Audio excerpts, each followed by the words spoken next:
So I just picked up our new 1957 Airstream Overlander for you guys. We bought this about a year ago after seeing it in someone's yard near some relatives of ours, and we just stopped and knocked on the door, asked them if they'd be interested in selling. They had had it in the family the entire 67 years, passed down from grandfather to father to son. The son had had it for 25 years, sitting in the spot that we found it, and of course had intended on fixing it up, but in 25 years they didn't do anything with it. So he and his wife reluctantly agreed. I say reluctantly, they were torn. We got a really great deal on it as far as the price we paid for it. The only caveat was that she asked that we send them updates of the construction and then of course the final project, and we're glad to do that. You can tell it's one of the old 13 panels. It's one of the things we loved about it, so much character. There's the old TV antenna, where inside that box there's a knob where you could turn the antenna. Just crazy, imagine that. This is where the radio antenna used to be, and I'll be putting that back on.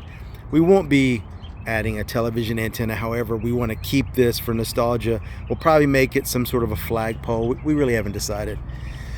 One of the things that I noticed right away that was concerning, the frame, although it was in a covered sort of barn area, one side was exposed and they had left the front of the trailer on the ground, so it was sort of sitting like this for 25 years, and it was near the Gulf Coast, so salty air, sea air.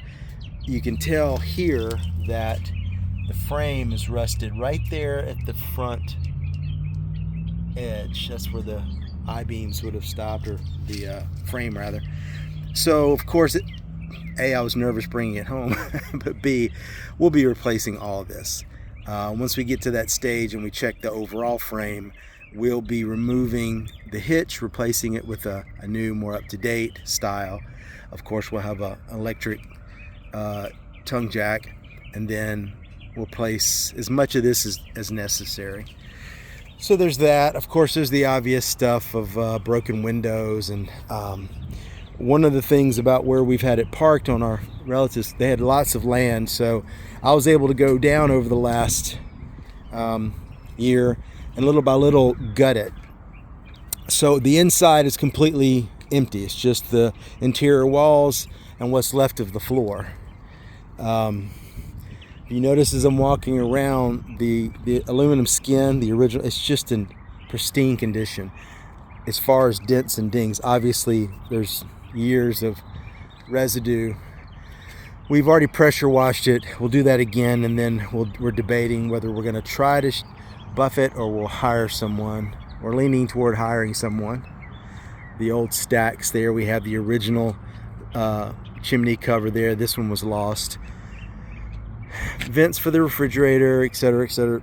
This is the cool door that has this really neat door handle, which is rare, and it still had it, and it still works. The lock works. And then of course the screen door where you can open this, there's a screen there. Just, that's all the little things that we loved about it.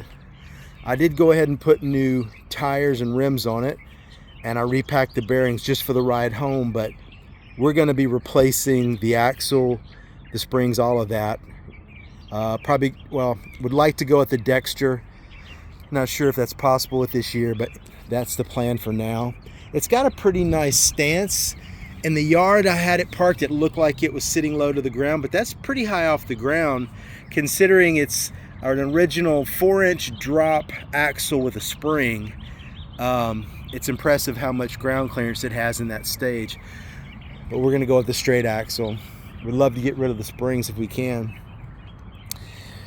All of the original marker lights are on it. You can tell this one is faded. This was also the side that faced away from the building and got all the sunlight. That one's still okay, but the fact that they're still intact. They're still here. They're not glass, but I just love that. Anyway, this is about halfway as far as my ride back home, where we're going to start restoration. And I was stopping to check the hitch and the axles and all that, and I thought I'd take a quick video. We'll be updating as we go, probably the next year. And I'll tell you that right now my wife and daughter have McDreamy. We're going to call it McDreamy, apparently after a character on a TV show who lived in an Airstream. I don't know. Works for me though. All right, we'll have an update in the next couple of months.